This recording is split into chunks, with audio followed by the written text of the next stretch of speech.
we have a capacitor in an AC circuit, and just sort of figure out what the role of a capacitor is in AC circuits when I have just the capacitor by itself to begin with. The fundamental relationship we're going to be building off of is that the charge on the capacitor as a function of time is going to be the capacitance times the voltage across the capacitor as a function of time. This is telling us that there's going to have to be a flow of current to put some charge onto the capacitor before there's going to be a voltage difference. Okay, and then we have our mnemonic for a capacitor in an AC circuit of ice from Eli the Iceman. And that's to remind us that for a capacitor, the current leads the voltage. Alright, so let's try to get the current as a function of time through this circuit given what the voltage is.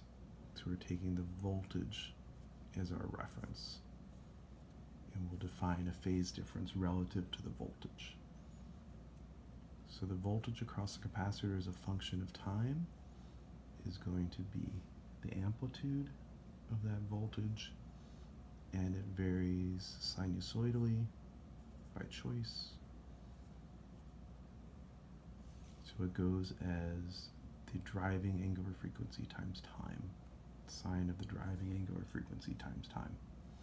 This tells us that the charge on the capacitor as a function of time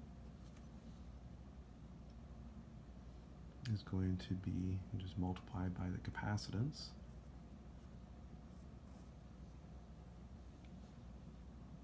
times sine of omega driving times time. So the charge is in phase with the voltage across the capacitor. That means the current will not be in phase. The current through the capacitor is the time rate of change of charge. So delta charge on the capacitor over delta t, and this is going to give us the driving frequency, angular frequency, times the capacitance, times the voltage amplitude, times cosine of omega driving times time. Now, instead of having the voltage going as a sine and the current going as a cosine, we're instead going to shift this cosine by a phase angle so that they're then both sines. So the current is a function of time is going to be the driving angular frequency times the capacitance times the voltage amplitude, and it will be sine of driving angular frequency times time plus pi over 2, which is how I have to shift this cosine so that it looks like a sine. And you could also write this as 90 degrees. I'm writing it out as radians because the angular frequency is in radians. All right, so what do these look like as functions of time? The voltage across the capacitor, the current through the capacitor.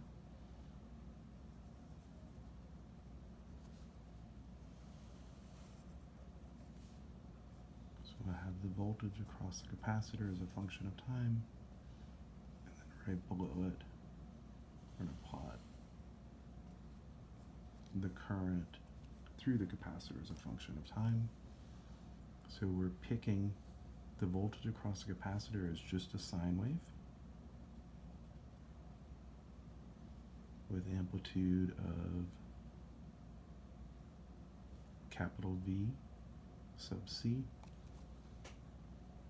I'm going to pick out a few special points along this sine wave to think about what the value of the current has to be. We're going to pick out when the voltage is maximum, when the voltage is next zero, it's starting at 0, when the voltage is minimum, and when the voltage returns to 0 again after we've gone through one full cycle. Alright, so thinking back to capacitors, when the voltage drop across the capacitor is 0 is when we're going to have the largest current.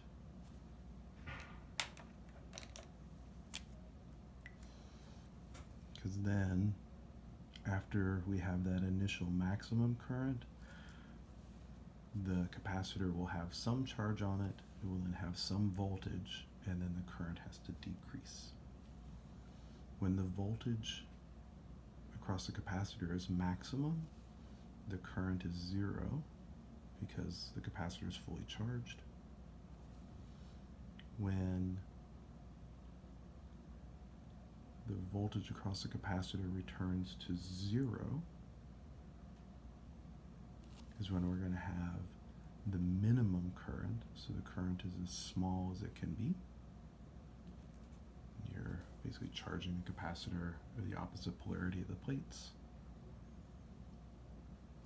Then we'll have the capacitor at its minimum voltage, corresponds to being there instantaneously no current flowing because the capacitor is fully charged at that instant, and then we're back to our initial starting point.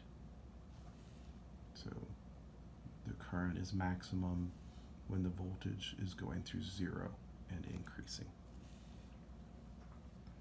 Alright, so if I try to plot this out,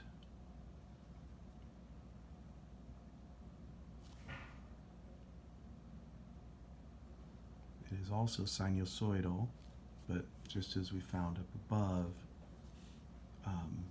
it is offset in phase. So indeed the current is leading the voltage, so that's our mnemonic ICE. So the current is leading the voltage for a capacitor, and I would make this sine wave look just like that sine wave if I shifted it in phase by a quarter cycle, or pi over 2. Alright, now I want to look at what we have in here for the current amplitude. So this combination, driving angular frequency times capacitance times the amplitude of the voltage across the capacitor has got to be equal to the current amplitude. Okay? So let's work with that.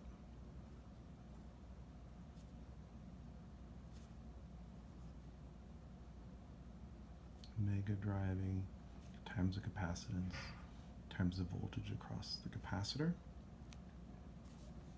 And we want to think of something for a capacitor that looks like, acts like Ohm's law, which Ohm's law for a resistor was just V equals IR, or I is equal to V over R.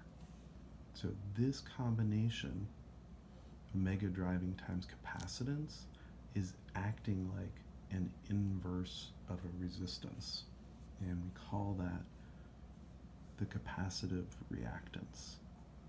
I'm going to rewrite this as voltage amplitude across the capacitor divided by the capacitive reactance, which is capital X sub C. This gives us something that looks like Ohm's law.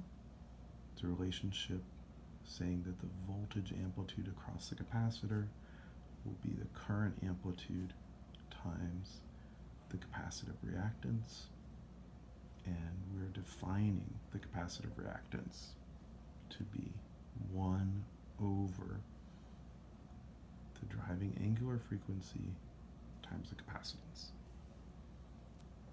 So capacitors in an AC circuit have an infinite reactance when omega goes to 0, so that's the DC limit, and that makes sense. You're just going to charge the capacitor once. As the frequency gets higher and higher and higher, since it's in the denominator, the capacitive reactance gets smaller and smaller and smaller. So if we take the limit of an AC circuit with an infinite frequency, this capacitor is going to be equivalent to a wire.